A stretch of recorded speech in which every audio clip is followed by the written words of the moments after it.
Puji Tuhan, Shalom semuanya, Bapak Ibu yang ada di Zoom, mungkin yang ada di live streaming YouTube, ya. Pagi ini apa yang saya mau bagikan, kalau di Indonesia pagi ini ya, kalau di US malam ini, saya ingin sharing satu pengalaman. Semua yang saya bagikan, saya rindu tuh lahir dari pengalaman pribadi dengan Tuhan. Karena saya rindu sekali bahwa apa yang Tuhan izinkan saya alamin boleh menjadi siapa tahu akan relate dengan apa yang saudara perlukan dan menjadi kekuatan buat kita. Saya mau mengajak ayat emas kita pada hari ini adalah diambil dari Injil Markus, pasal yang ke-14, ayat yang ke-15. Jadi ada sedikit ralat, tadi saya minta maaf, saya memberikan catatan ayat kepada pengurus. Markus pasal yang ke-14, ayat yang ke-15, saudara. Lalu orang itu akan menunjukkan kamu sebuah ruangan atas yang besar, yang sudah lengkap dan tersedia. Disitulah kamu harus mempersiapkan perjamuan Paskah untuk kita. Saudara, ternyata Tuhan itu juga punya favorit spot, ya.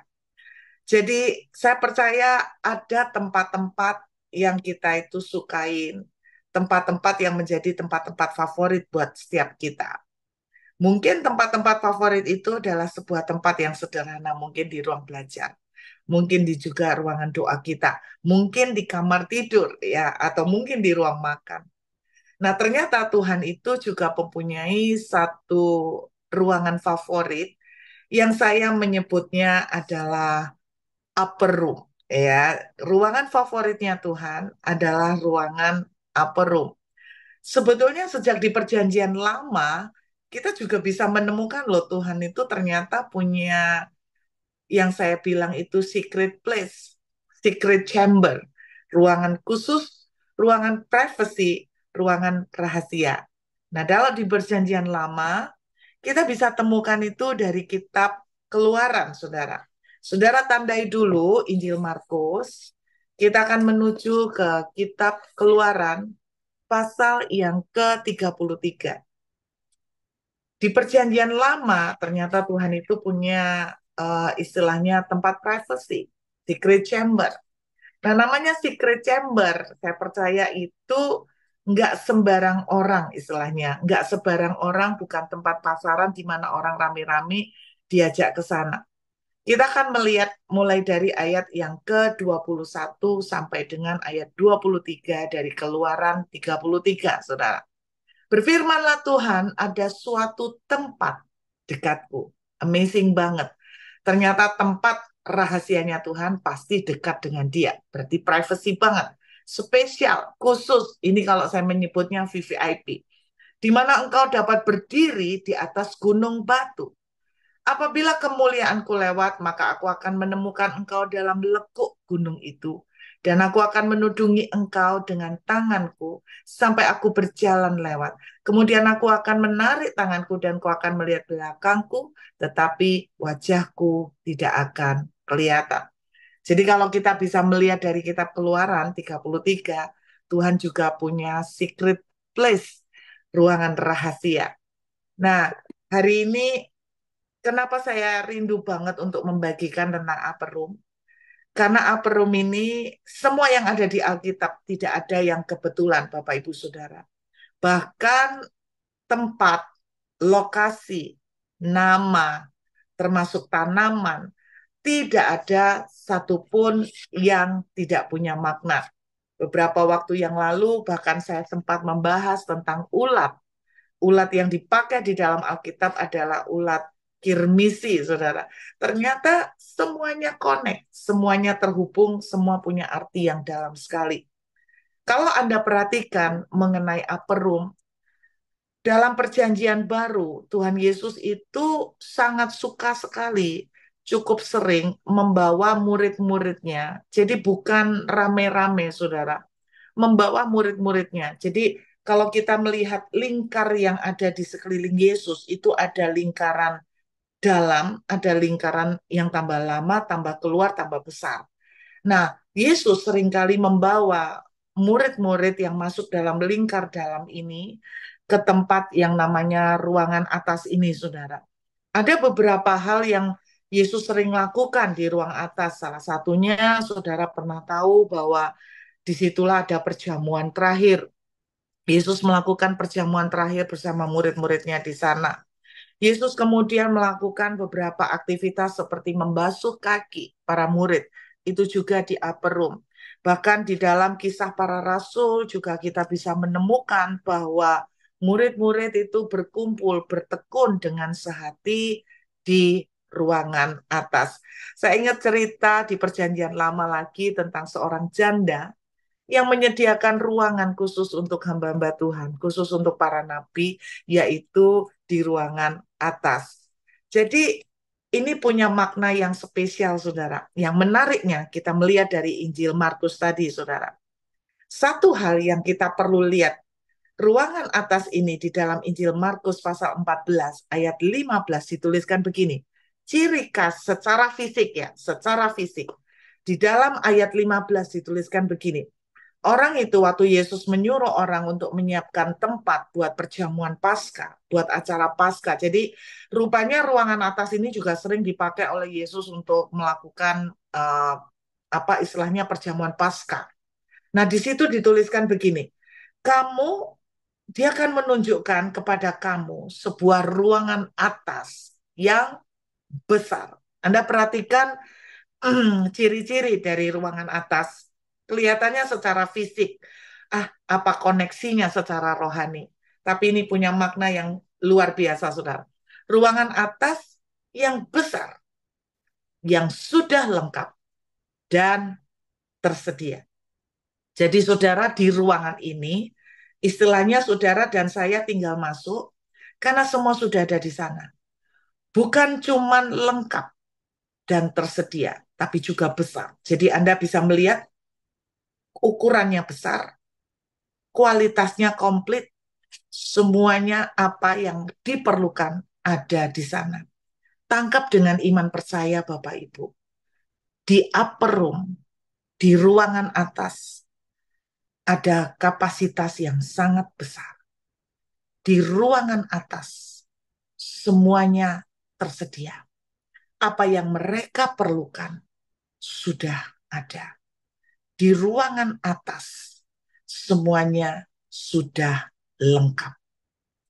Tangkap dengan rohani, tangkap dengan makna dalam rohani, bahwa kalau Anda dan saya masuk ke upper room, bahwa apa yang kita perlukan, semuanya sudah tersedia. Semuanya sudah lengkap. Bahkan bukan cuma itu, ukurannya pun bukan sempit, tapi ukurannya sangat besar. Di perjanjian lama lagi, di kitab Kidung Agung, saya menemukan ada satu deskripsi ruangan yang mirip dengan upper room. Kita lihat yuk, Kidung Agung pasal yang ke-7.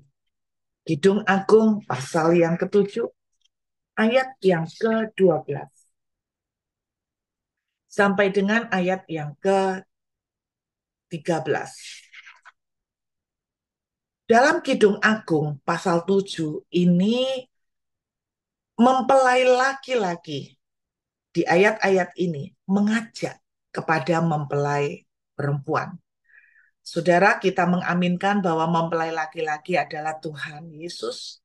Dan kita mengaminkan bahwa mempelai perempuan adalah saudara dan saya. Amin. Jadi ini ceritanya Tuhan mengajak kita sebagai kekasih. Kita kalau lihat dari ayat yang ke-12. Mari kita pergi pagi-pagi kebun anggur. Jadi ini digambarkan kebun anggur. Dan melihat apakah pohon anggur sudah berkuncup, apakah sudah mekar bunganya, apakah pohon delima sudah berbunga, di sanalah aku akan memberikan cintaku kepadamu. Saudara, di ruangan spesial, di ruangan secret place, disitulah Tuhan mencurahkan cintanya. Kalau Tuhan sudah mencurahkan cintanya, jangan ngomong soal berkatnya.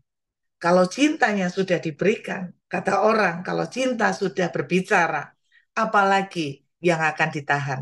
Semuanya bisa dikasih, saudara. Di ayat 13, ini lebih diteguhkan lagi. Semerbak bau buah dudaim.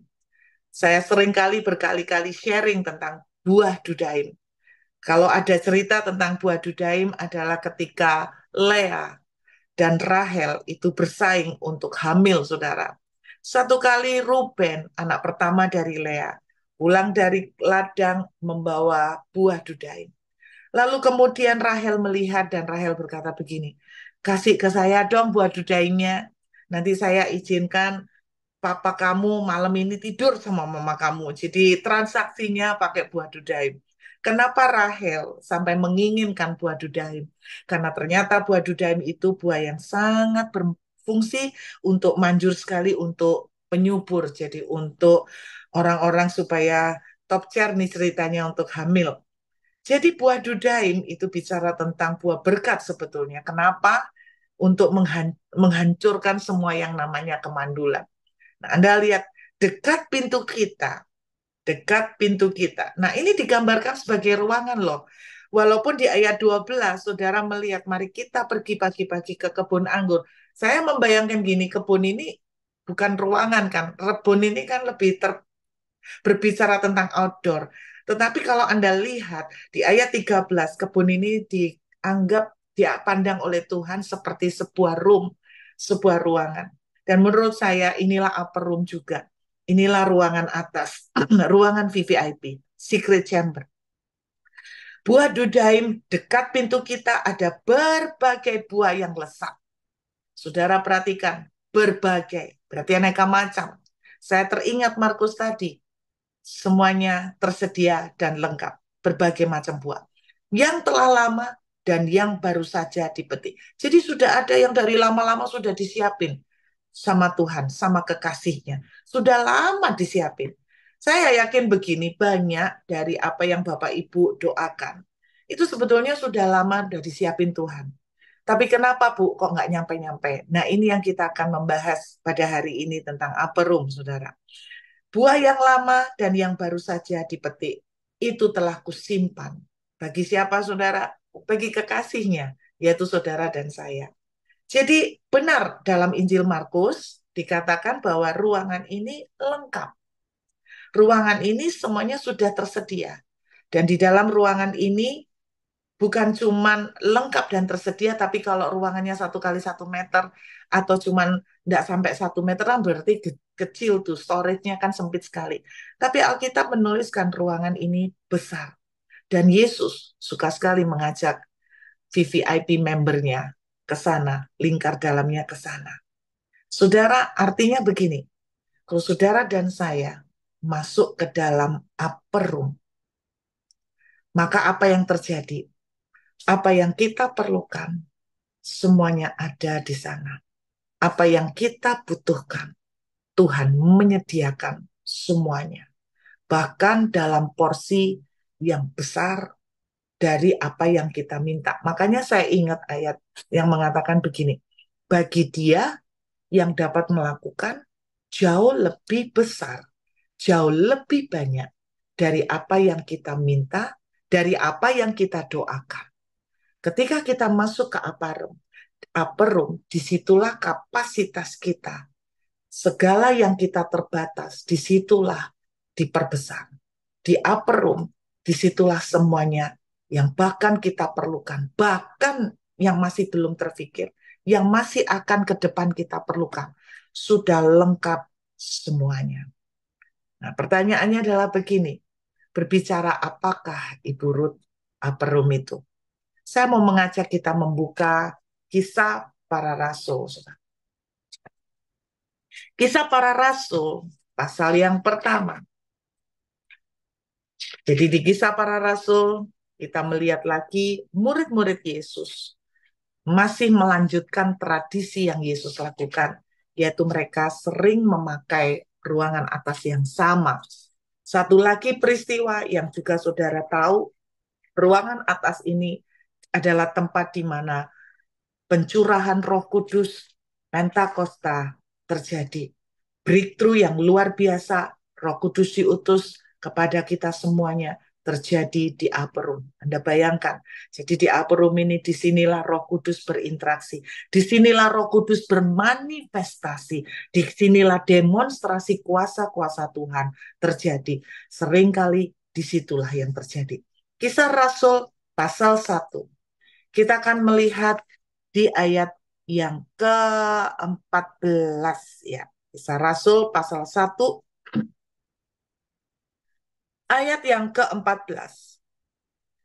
Mereka semua bertekun dengan sehati dalam doa bersama-sama dengan beberapa perempuan serta Maria ibu Yesus dan dengan saudara-saudara Yesus. Apakah Upper Room?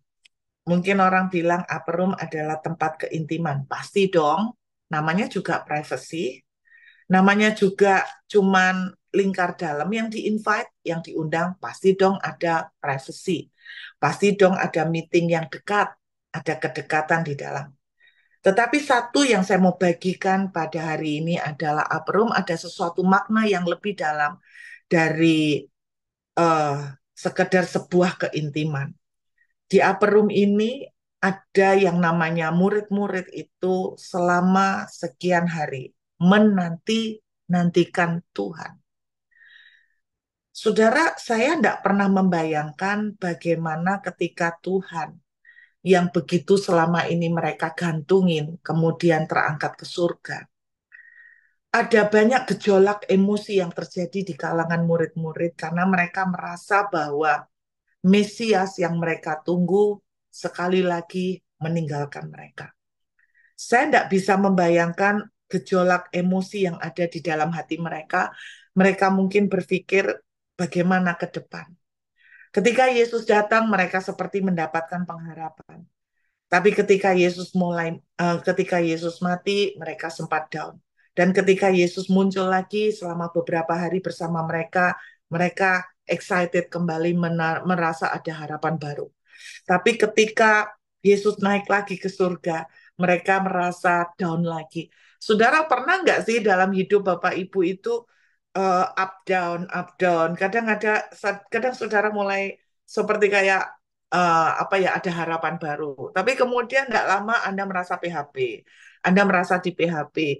Anda nanti next time dengar lagi khotbah, Anda bangkit lagi jadi kuat lagi. Tapi kemudian melihat fakta, Anda down lagi. Ini loh yang Anda bisa bayangkan ya. Selama beberapa hari mereka menunggu. Mereka cuman mengingatkan kepada janji Tuhan bahwa aku akan mengutus Roh Kudus. Tapi mereka di dalam penantian itu mereka bisa nggak sih ngerasa, aduh kapan ya, sampai kapan ya? Terus mereka ini bisa merasakan gini, ini gimana ya? Nasib kita gimana ya?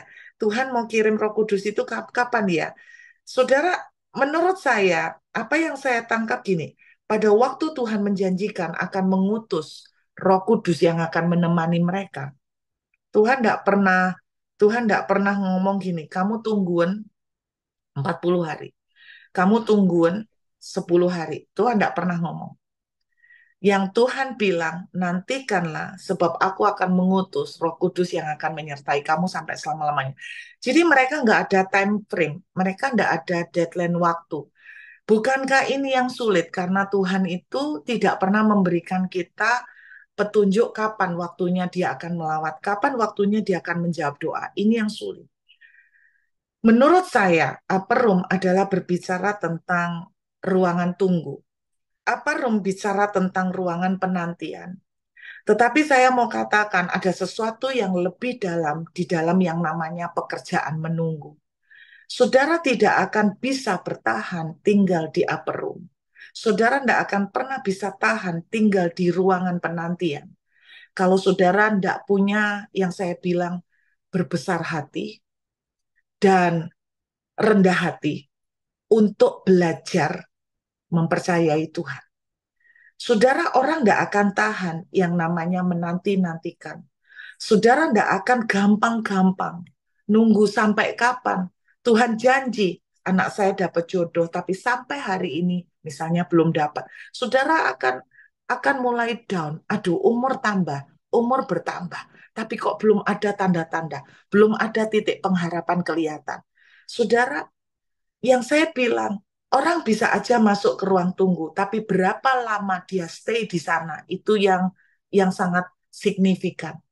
Nah, kemampuan untuk kita bisa menunggu di dalam ruangan tunggu adalah tergantung dari kebesaran hati kita, seberapa kita bisa mempercayai Tuhan.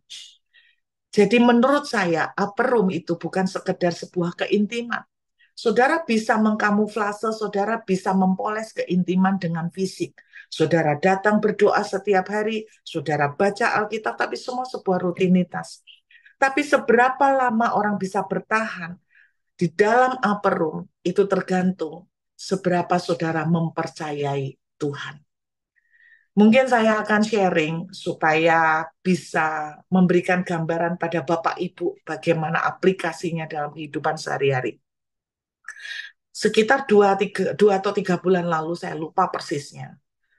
Eh, 2 bulan lalu lah, sekitar April Mei. Saya ini sempat Bapak Ibu mengalami mental breakdown. Sebetulnya mental breakdown ini tidak sekali itu ya, tapi mungkin mungkin ya kadang-kadang kalau cerita gini malu ya. Ini pendeta kok sering kali mental breakdown. Saya cukup sering mengalami mental breakdown sejak saya tinggal di Perth ya, saudara. Terus terang, saya tidak bisa munafik. Saya mengatakan sampai hari ini, mungkin karena sudah terlalu lama dari kecil di Indonesia, sampai hari ini kalau disuruh memilih, kamu lebih menikmati yang mana gitu kan? Menikmati di Australia atau menikmati di Indonesia? Saya dengan gampang sekali akan menjawab, saya lebih menikmati di Indonesia. Saya ini orang sanguin, Bapak Ibu, dan saya ini tipe orang yang tidak bisa diem. Saya ini tipe orang yang suka aktif sekali, saya tipe orang yang suka punya banyak activity. Dan selama ada di Indonesia, saya tidak bisa menyangkal bahwa pelayanan saya sangat sangat banyak sekali. Saya pernah cerita sama saudara dalam 1 bulan, rekor yang saya lakukan adalah 80 kali kebaktian dalam setiap bulannya. Sampai kemudian Tuhan menegur untuk mengurangi. Jadi Anda bisa membayangkan dengan tingkat mobilitas yang seperti begitu, yang namanya terbang sini, terbang sana, jalan ke sini, jalan ke sana, hampir boleh dibilang saya tidak punya waktu istirahat yang cukup. Tetapi sejak sejak mulai dari COVID, kemudian COVID selesai, lockdown dibuka, border perbatasan dibuka, Eh, saya saya terus terang seperti kuda liar ya, keluar langsung so happy, kayak kayak ikan dilepaskan di air gitu loh Bapak Ibu, seperti keluar dari pingitan selama 2 tahun. Nah, tapi setelah selesai border terbuka, saya ini terus terang berkali-kali ngomong sama Tuhan, Tuhan, Tuhan memerintahkan saya untuk membawa anak-anak sekolah ke Perth, terus menyiapkan second home buat mereka. Dan Tuhan menunjukkan mujizat sampai saya mendapatkan permanen residen dalam waktu begitu cepat. Istilahnya, apa yang Tuhan instruksikan sudah Ruth kerjakan. Sejak dari border dibuka, saya sering bertanya kepada Tuhan. Masih sering menawar, menegosiasi. Boleh nggak sekarang Ruth itu balik ke Indonesia? Boleh enggak saya pulang kampung istilahnya for good gitu kan. Saya terus terang belum bisa menikmati uh, budaya di Australia. Dan akhirnya setiap kali bertanya, itu sebabnya saya sering banget mengalami yang namanya down. Saudara jangan bilang bahwa kalau kita ini belajar taat mengikuti instruksi Tuhan, saudara bilang bahwa kita pasti akan happy, kita pasti akan sukacita, menikmati. Enggak, Bapak Ibu. Jadi saya masih ingat kalau zaman-zaman pendeta dulu pernah sharing tentang jodoh ya. Pendeta-pendeta seringkali khotbah gini, percayalah kalau Tuhan memilihkan jodoh buat kamu, jodoh yang dipilihkan oleh Tuhan itu Saya yakin pasti terbaik, itu saya setuju. Tapi ada pendeta yang ngomong gini, tapi kamu pasti akan juga mencintai. Kamu akan bisa mencintai jodoh yang Tuhan pilihkan buat kamu. Nah, dulu saya mengiyakan gitu loh. Tetapi setelah saya mengalami di Australia, saya bilang sampai hari ini, saya belum bisa mencintai um, pilihan Tuhan. Dalam hal ini untuk move ke Aussie. Dan berkali-kali saya bertanya negosiasi belum Tuhan, istilahnya Tuhan pakai segala cara, mau melalui apapun bisa Tuhan pakai untuk berbicara. Intinya gini loh Bapak Ibu, saya belum boleh. Intinya gitu, saya belum boleh balik ke Indonesia for good. Terus, dan itu sebabnya dalam masa penantian itu, jujur Bapak Ibu, saya up and down karena saya seringkali ada di Australia itu kebanyakan istirahat. Orang bilang dulu waktu di Indo saya kurang waktu istirahat. Nah, kalau di Australia saya waktu istirahatnya over-over, terlalu banyak. Dan ketika terlalu banyak istirahat, juga tidak bagus, saudara. Percayalah, nggak enak juga. Kegiatan nggak ada. Ngelamar kerja, saya nggak tahu kenapa. Saya merasa gini loh, saya ini ya nggak bodoh-bodoh amat ya, tapi nggak tahu kenapa kok ngelamar kerja itu nggak diterima-terima gitu loh. Jadi saya tuh bingung gini, kenapa ya? Ada yang nyeletuk gini, kayaknya memang nggak boleh sama Tuhan kerja aja. Dan memang sejak dari ke lockdown itu berkali-kali Tuhan itu cuma bilang begini, kamu cuma duduk sama aku, kamu menikmati aku. Saudara, saya tidak pernah mengatakan saya tidak menikmati Tuhan. Yang saya belum bisa menikmati adalah habitatnya, lingkungannya. Dan saudara, selama selama ini itu yang membuat saya struggle. Jadi saya ini tidak kerja, saya ini tidak ada activity, selain masak, nggak ada activity yang lain.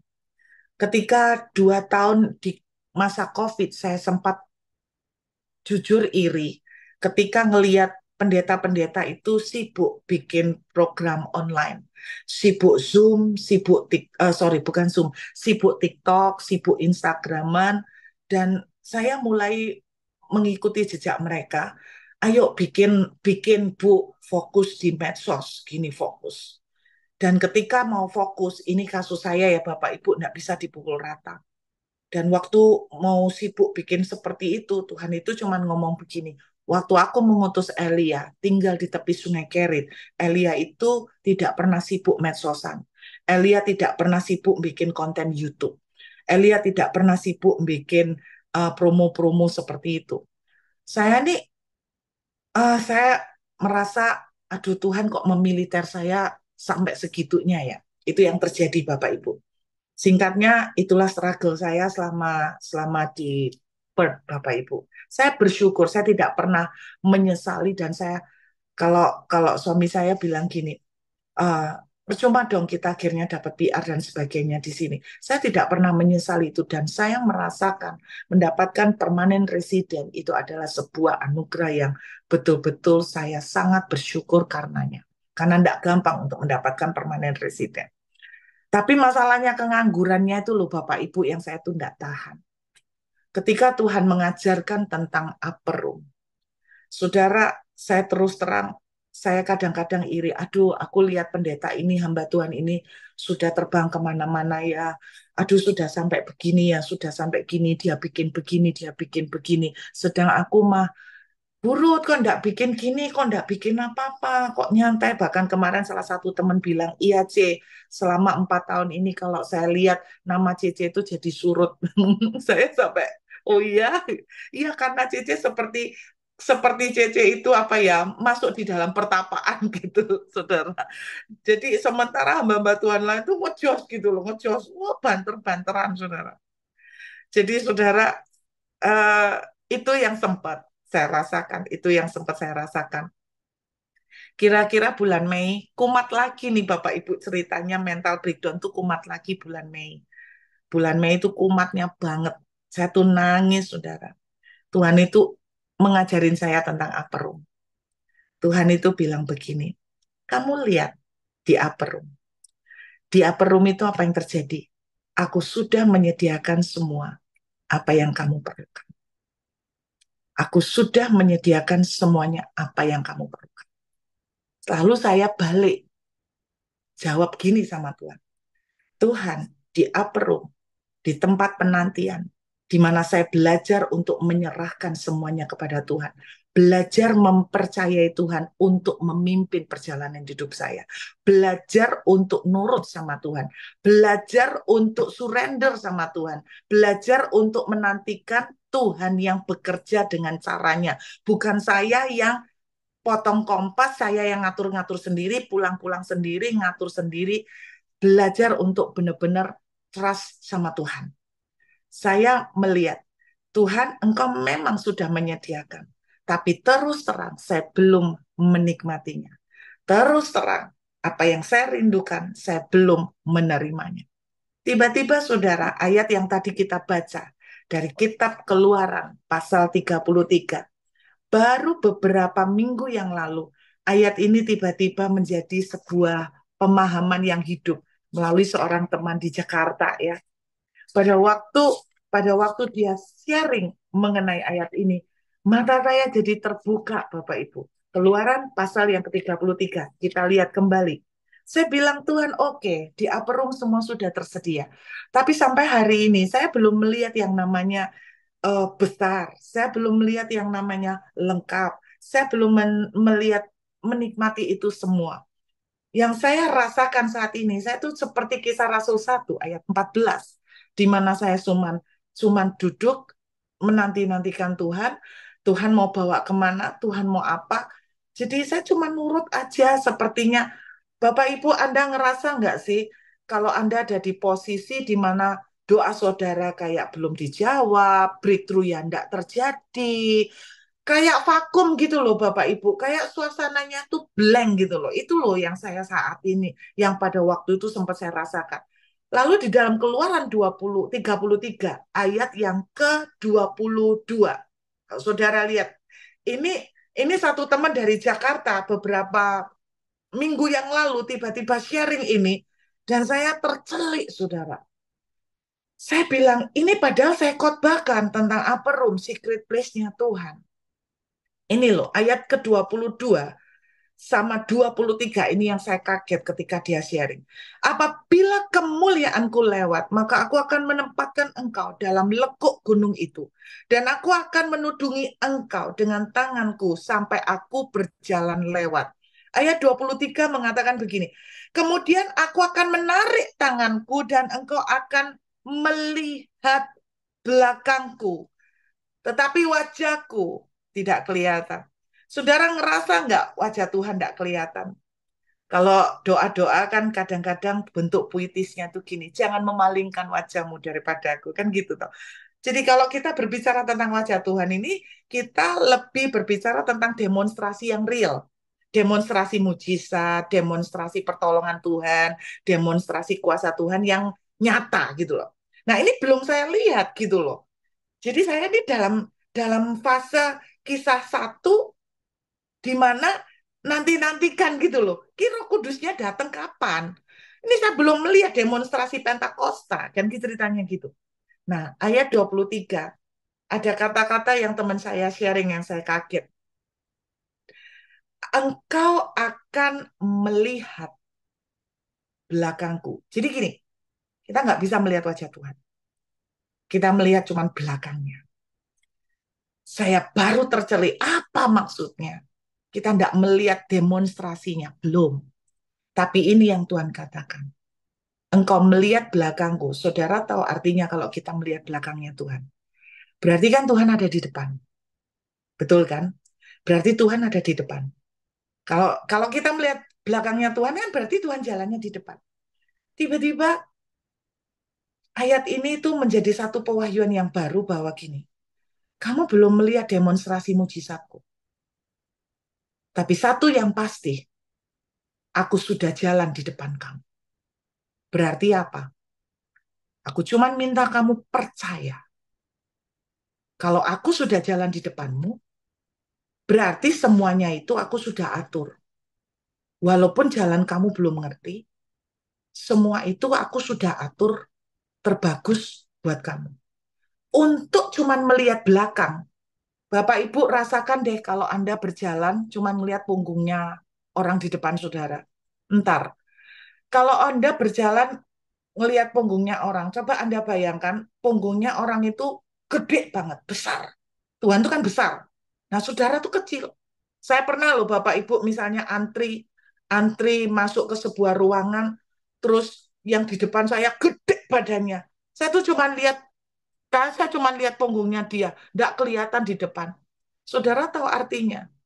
Artinya saya harus belajar mempercayai kemana punggung yang di depan itu nuntun saya, kemana punggung yang di depan itu bawa saya. Kalau punggung yang di depan bawa saya ke toilet, ya saya nggak tahu. Artinya saya harus cuma mempercayai aja. Jadi intinya Tuhan itu cuma bilang gini, di upper room tuh semua tersedia, itu satu janji Tuhan. Tapi juga di secret room, di upper room itu, Tuhan cuma perlihatkan, kamu cuma bisa lihat punggungku, kamu nggak bisa melihat demonstrasi wajahku. Belum, belum. Kamu belum bisa melihat mujizat-mujizat dan breakthroughku. Belum. Tapi yang kamu cuma bisa lihat, kamu cuma melihat punggungku. Artinya Tuhan bilang begini, just trust me. Ikutin aja. Ikutin aja kemana mengalir. Ikutin aja. Saudara, waktu saya mengerti ini, itu memberi saya kekuatan baru. Ikutin aja. Trust God. Dan saudara tahu apa yang terjadi? eh Seminggu ini, Tuhan mulai tunjukkan kepada saya. Hal-hal yang mengejutkan sekali terjadi. Dalam satu minggu ini, begitu gampangnya apa yang tersedia di upper room. Hal-hal yang akan membuat saya sangat sibuk, itu yang saya inginkan. Hal-hal di mana saya kepengen terbang tinggi, itu yang saya inginkan. Saudara, saya mulai melihat itu terjadi. Dalam satu minggu, Bapak Ibu, saya melihat bahwa tawaran-tawaran yang Tuhan sodorkan kepada saya, itu luar biasa, gila banget. Ukurannya benar-benar di luar impian saya. Ukurannya benar-benar di luar target-target saya. Ngemikir aja enggak. Salah satu contohnya, saudara, saya diundang, ada beberapa jadwal pelayanan yang benar-benar saya enggak terfikir. Ada beberapa jadwal yang saya enggak pernah membayangkan. Salah satunya, bulan Oktober, saya diundang pelayanan ke Italia, saudara. Jadi ini baru salah satu contoh. Saya tuh sampai mikir apa? eh saya diundang dengan segala fasilitas yang wow. Saya sampai wow. Saya sampai terharu. Ini baru salah satu contoh. Ada banyak jadwal-jadwal dan undangan yang benar-benar di luar nalar saya. Yang Tuhan kasih, saya sampai bilang gini, oh my God, Tuhan sampai bisa percayain seperti ini. Ini yang saya bilang sama Bapak Ibu Saudara. Belajar trust God. Belajar just follow. Ikutin aja. Hari ini doamu belum terjawab. Hari ini breakthrough yang kamu tunggu belum tersedia. Bagian saudara, teruslah tinggal di upper room. Di mana engkau cuma nempel sama Tuhan, cuma percaya aja, menanti-nantikan dia. Sampai kapan? Saya nggak tahu. Murid-murid juga nggak tahu kapan Roh Kudusnya diturunkan. Mereka hanya bertekun, menanti-nantikan, dan untuk bisa menanti-nantikan di ruangan atas. Cuman satu, belajar trust. Belajar percaya sama Tuhan, bahwa Tuhan tepat waktu dan tidak pernah terlambat. Amin. Saya berdoa Bapak Ibu, apapun yang sedang Anda tunggu. Kadang-kadang naluri kita sebagai manusia nggak sabar, terlalu gregetan nunggu Tuhan. Kok rasanya lama? Udah, kalau Tuhan nggak bisa turun tangan, ya udah saya turun tangan sendiri. Kita akhirnya kita berusaha melakukan dengan kekuatan kita. Saudara, untuk mau balik ke Indonesia buat saya gampang sekali. Tetapi ketika Tuhan memberikan peneguhan-peneguhan, not yet, not yet. Terus saya nangis gitu ketika not yet, tapi saya belajar. Dan ketika saya mendapatkan pemahaman yang baru melalui teman saya ini, Saya baru mengerti, oh, ikutin aja punggungnya, walaupun kamu belum bisa melihat wajahnya, belum bisa melihat mujizat Tuhan didemonstrasikan. Yuk, kita menghampiri Tuhan, Bapak Ibu yang terkasih. Saya mengajak kita beberapa saat ini berdoa. Saya nggak tahu apa yang menjadi pergumulan saudara. Saya nggak tahu apa yang menjadi uh, impian Bapak Ibu. Saya sungguh dalam 2 minggu ini, saya melihat impian-impian saya untuk anak-anak. Jadi bukan cuma saya, Bapak Ibu, tapi juga anak-anak. Itu gila banget. Mungkin kata-katanya gila terlalu vulgar, tapi saya susah mendeskripsikan. Pokoknya spektakuler banget. Yang belum bisa saya ceritakan semua, tapi saya ini cuma bilang, oh my God, gitu loh.